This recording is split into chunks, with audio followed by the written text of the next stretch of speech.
I'm Michelle and welcome back to my channel. In this video, we discuss on how to connect Stripe account to our Go High Level agency account. So first thing first, kailangan naka-login tayo sa Go High Level account natin. Nandito sa agency dashboard, nakikita natin yung Connect Stripe to get started. So, Connect Stripe lang tayo.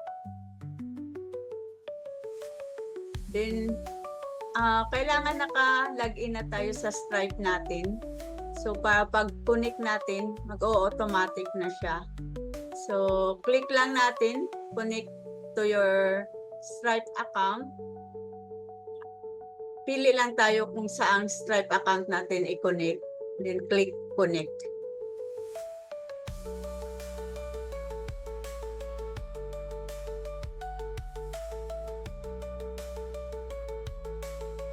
So, ito na siya.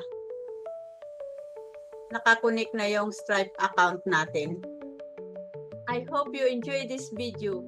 Please subscribe, like, and leave a comment. I try to give more value as I can. Thank you for watching.